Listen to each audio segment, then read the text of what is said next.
வணக்கம். தமிழ் ஃபுட் கார்னர்ல இன்னைக்கு கிட்ஸ் ஸ்பெஷல் ரெசிபி பார்க்க போறோம். குழந்தைங்களுக்கு பிடித்தமான பொட்டேட்டோ பால்ஸ். இந்த மிக்சிங் பவுல்ல 3/4 கப் வறுத்த பச்சரிசி மாவு, 1/4 டீஸ்பூன் மஞ்சள் தூள், 1 டீஸ்பூன் தனி மிளகாத்தூள், 1/2 டீஸ்பூன் மிளகுத்தூள், 3/4 டீஸ்பூன் சாட் மசாலா சேர்த்துக்கோங்க. 4 இருந்து 5 பூண்டை நல்லா இந்த மாதிரி பொடியா சாப் பண்ணி சேர்த்துக்கோங்க. 1/4 கப் அளவுக்கு நல்ல பொடியா சாப் பண்ண வெங்காயம், 2 டேபிள் ஸ்பூன் பொடியா சாப் பண்ண capsicum, 2 table spoon sweet corn. உங்கள்கிட்ட பச்சை பட்டாணி இருந்தா 2 டேபிள் ஸ்பூன் அளவுக்கு சேர்த்துக்கங்க. 1/4 கப் அளவுக்கு பொடியா கட் பண்ண கொத்தமல்லி இலைகள்,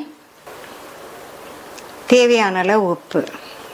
இப்போ சேர்த்த எல்லாத்தையும் நல்லா ஒண்ணா மிக்ஸ் பண்ணி விட்டுட்டு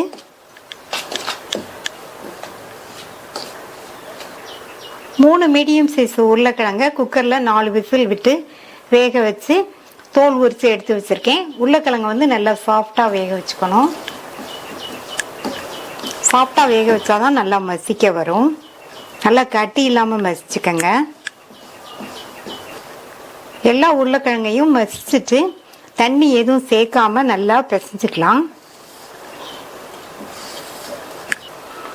வெங்காயம் உருளைக்கிழங்கு ரெண்டுலையுமே ஈரப்பதம் இருக்கிறதுனால தண்ணி எதுவும் சேர்க்காமையே நல்லா பிசைஞ்சிடலாம்.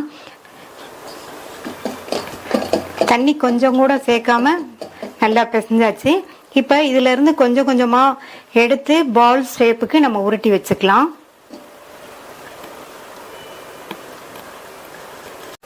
நல்ல பால் ஷேப்புக்கு நல்லா டைட்டா உருட்டி வச்சுக்கோங்க.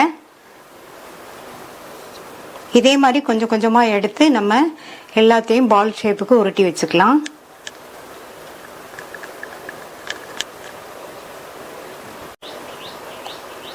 எல்லா பால்ஸையும் ரெடி பண்ணியாச்சு. அடுத்து இதுல அரிசி மாவை இந்த மாதிரி பரவலா சேர்த்து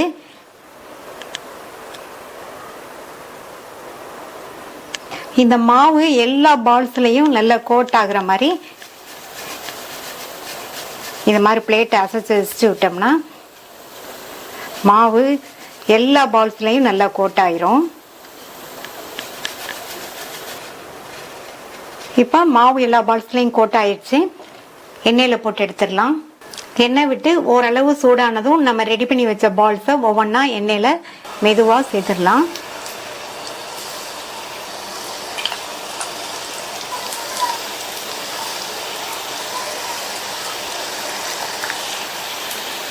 பால்ஸை போட்ட உடனே பரட்டி விட்டுறாதீங்க. ஒரு 2 நிமிஷம் ஆகட்டும். ஸ்டவ்வை மீடியம் ஃப்ளேம்ல வச்சு இது மாதிரி பரட்டி பரட்டி விட்டு பொன்னிறமா வந்ததுக்கு அப்புறமா எடுத்துடலாம்.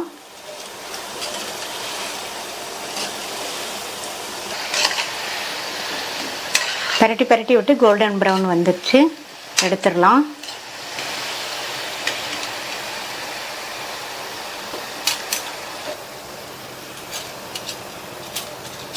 சுவையான பொட்டேட்டோ பால்ஸ் ரெடி ஆயிடுச்சு. மீதி உள்ளதையும் போட்டு எடுத்துடலாம்.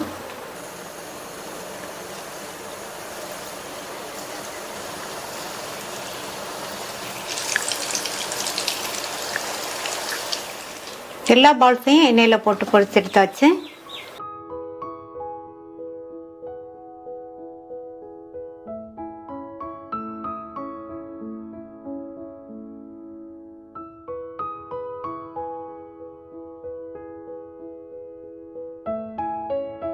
டீ டைம் ஸ்நாக் பார்க்க போறோம்.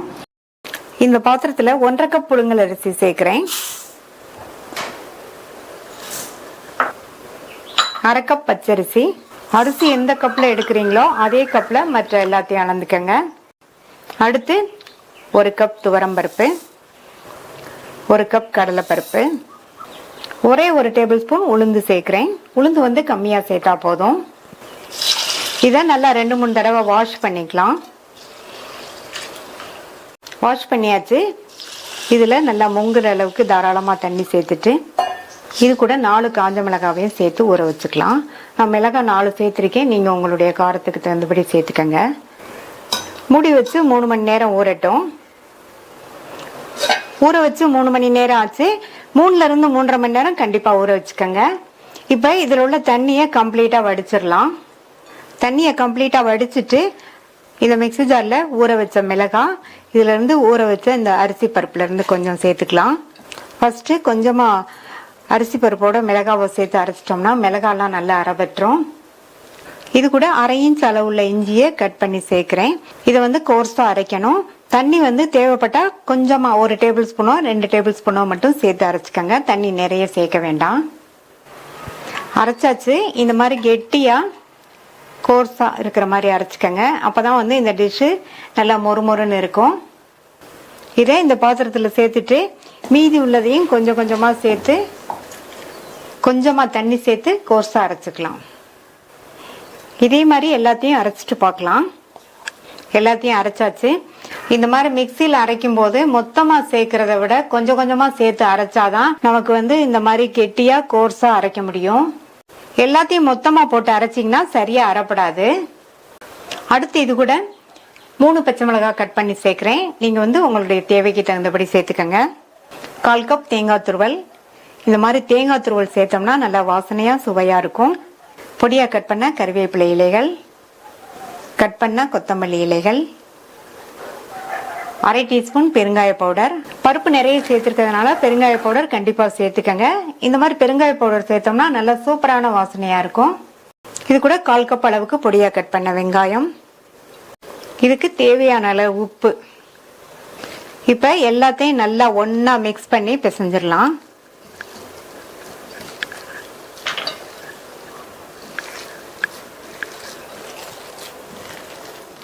எல்லாத்தையும் ஒன்று சேர்த்து பிசைஞ்சாச்சு. இதுல இருந்து கொஞ்சம் கொஞ்சமா எடுத்து கொஞ்சம் சின்ன சின்னதா எண்ணெயில இப்படி போடணும்.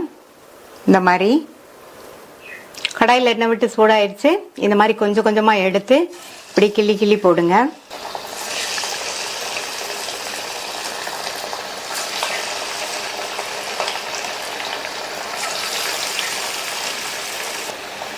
போட்டுட்டு ஸ்டவ்வை மீடியம் ஃப்ளேம்ல வச்சிருங்க. அப்பதான் எல்லாம் நல்லா ஒன்று போல வெந்து மொறுமொறுன்னு இருக்கும். உடனே திருப்பி விட வேண்டாம். ஜஸ்ட் 1 நிமிஷம் கழிச்சு திருப்பி விட்டா போதும். இப்ப திருப்பி விட்டுக்கலாம். இந்த மாதிரி திருப்பி திருப்பி விட்டு பொன்னிறமா வந்ததுக்கு அப்புறமா எடுத்துடலாம்.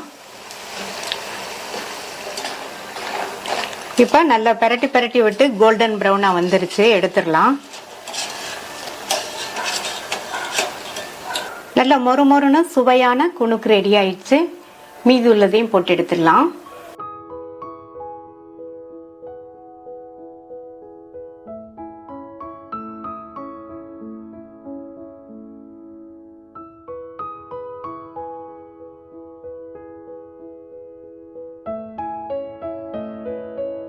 மினி போண்டாவும் அதுக்கு சைட் டிஷ்ஷா ஒரு சட்னியும் பண்ண போறோம்.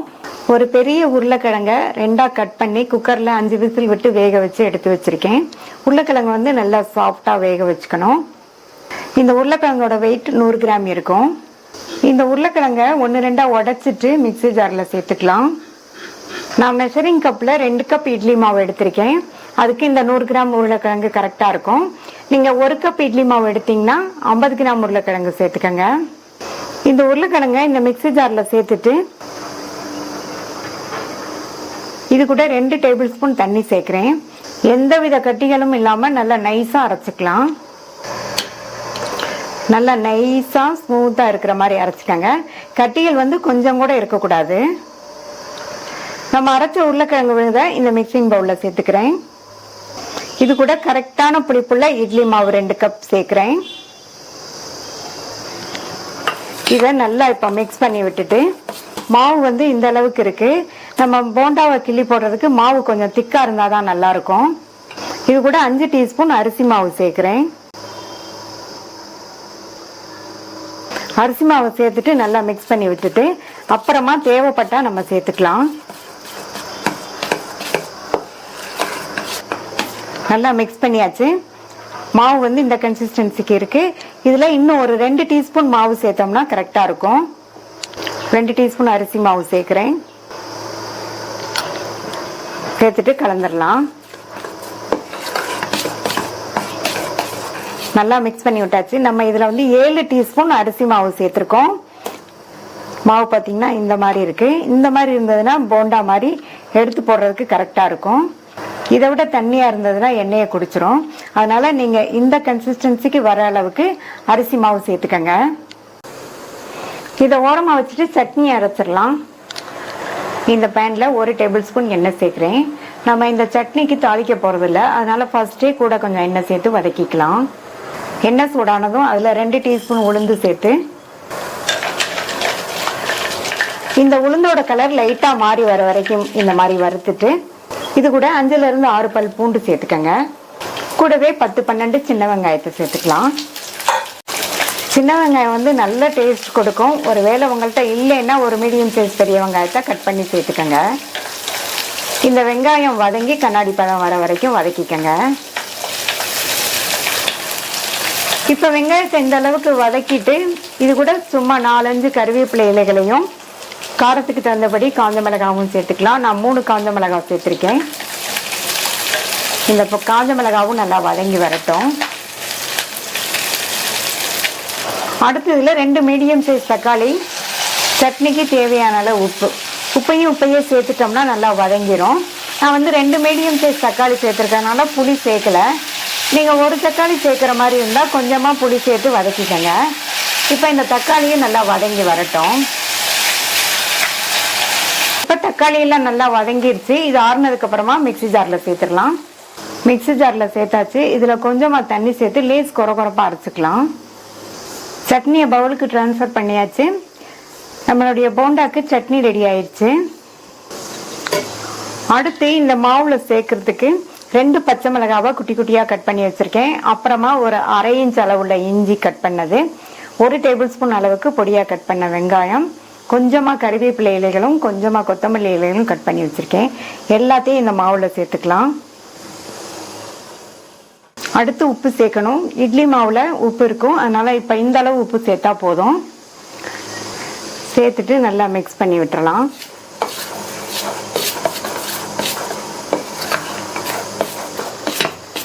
நல்லா கலந்தாச்சு.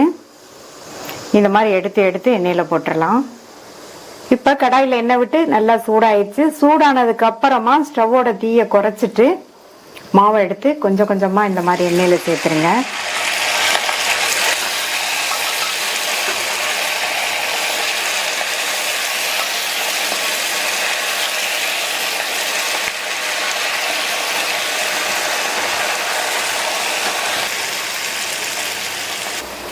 எண்ணெயில் போட்ட உடனே டிஸ்டர்ப் பண்ண வேண்டாம். கொஞ்சம் நேரம் ஆனதுக்கப்புறமா இந்த மாதிரி பெரட்டி விட்டு நல்லா பொன்னிறமாக வந்ததுக்கப்புறமா எடுத்துடலாம்.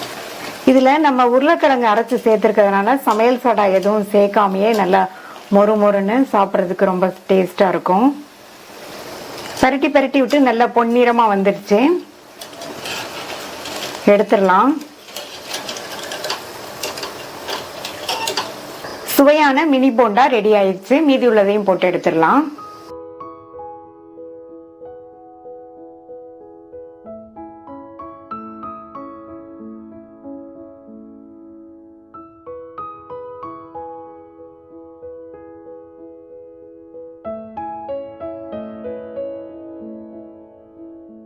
சேமியா போண்டா பண்ண போறோம்.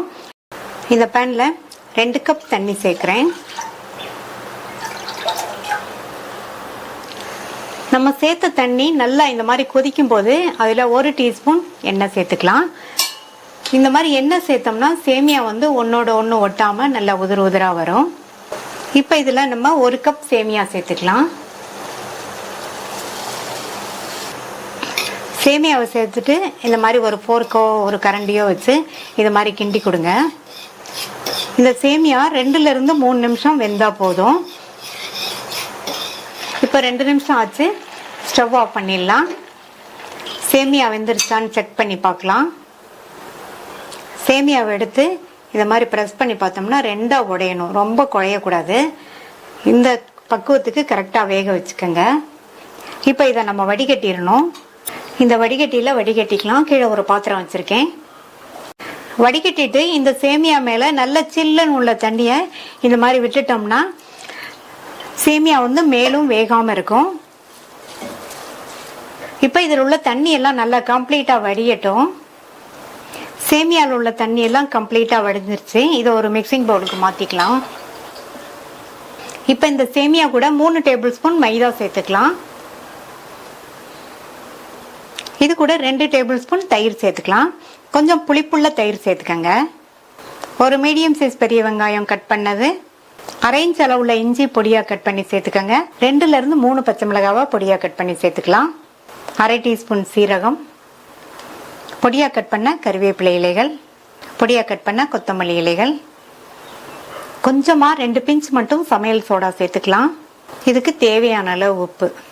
இப்ப இதை தண்ணி எதுவும் சேர்க்காம எல்லாம் ஒன்னா மிக்ஸ் ஆகுற மாதிரி பிசைஞ்சுக்கலாம். இதுக்கு தண்ணி சேர்க்க வேண்டியதில்லை, தேவைப்பட்டா நம்ம கடைசியில் சேர்த்துக்கலாம். ஏற்கனவே சேமியா ஈரப்பதமா இருக்கு, நம்ம தயிர் சேர்த்துருக்கோம், வெங்காயம் சேர்த்துருக்கோம், அதனால தண்ணி சேர்க்காம நீங்க பிசைஞ்சுக்கங்க. நல்லா பிசைஞ்சாச்சு. மாவு பார்த்தீங்கன்னா போண்டா போடுற பக்குவத்தோட கொஞ்சம் திக்கா இருக்கு, அதனால இன்னும் கொஞ்சம் மட்டும் தண்ணி சேர்த்துக்கலாம். ஒரு 1 டேபிள் ஸ்பூன் தண்ணி சேர்க்கிறேன். தண்ணி சேர்த்துட்டு நல்லா மிக்ஸ் பண்ணி விட்டா கரெக்டா இருக்கும். இப்ப நல்லா கலந்தாச்சு. மாவு போண்டா போடுற பக்குவத்துக்கு கரெக்டா இருக்கு. நம்ம எண்ணெயில எடுத்து இந்த மாதிரி எந்த சைஸ்க்கு வேணுமோ அந்த சைஸ்க்கு உருட்டி உருட்டி எண்ணெயில போட்டுக்கணும். கடாயில் எண்ணெய் விட்டு சூடாயிடுச்சு. ஸ்டவ்வோட தீயை கொஞ்சம் குறைச்சிட்டு ஒவ்வொரு போண்டாவா எடுத்து எண்ணெயில இந்த மாதிரி உருட்டி உருட்டி சேர்த்துக்கலாம்.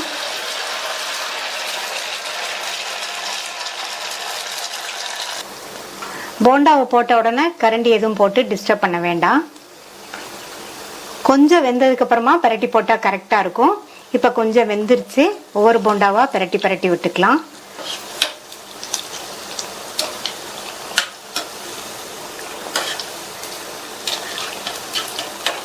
இந்த மாதிரி பரட்டி பரட்டி விட்டு நல்லா பொன்னிறமா வந்ததுக்கு அப்புறமா எடுத்துடலாம்.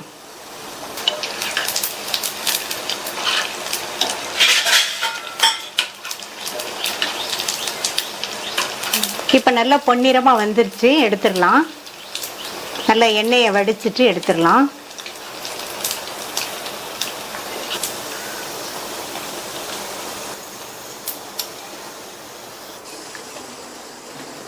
எல்லா போண்டாவையும் போட்டு எடுத்தாச்சு.